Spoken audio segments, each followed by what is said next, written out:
नारायणगाव बस स्थानकावर महिलेच्या पिशवीतील दागिने चोरून पोबारा करणाऱ्या संशयित महिलेला नाशिककडे जाणाऱ्या बसचा पाठलाग करून आळेफाटा येथे ठोकल्या बेड्या। संबंधित महिलेकडून 2,66,000 रुपयांचे दागिने हस्तगत करण्यात पोलिसांना यश आले, अशी माहिती नारायणगाव पोलीस स्टेशनचे सहाय्यक पोलीस निरीक्षक महादेव शेलार यांनी झंझावात न्यूजला दिली।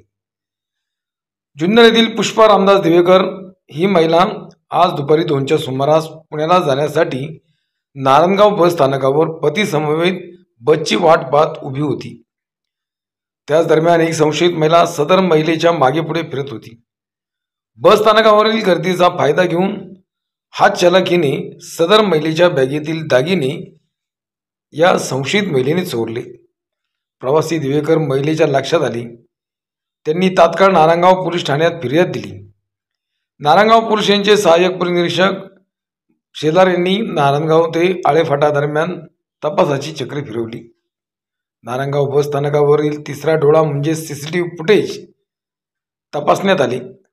काही तांत्रिक बाबी आणि सीसीटीव्ही फुटेजच्या आधारे पोलिसांना तपासाची दिशा मिळाली आणि योग्य धागाही मिळाला।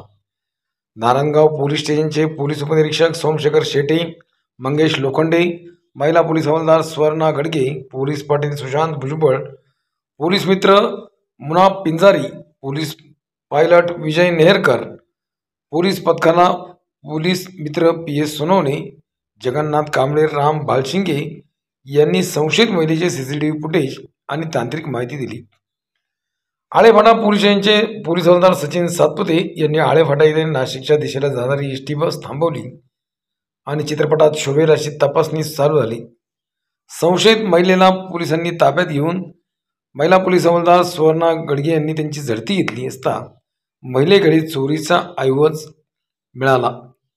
त्यात सोन्याचे मंगळसूत्र व अंगठी हस्तगत करून संध्या संतोष शेटे वय 45 राहणार वर्धा जिल्हा वर्धा असे अटक केलेल्या महिलेचे नाव आहे।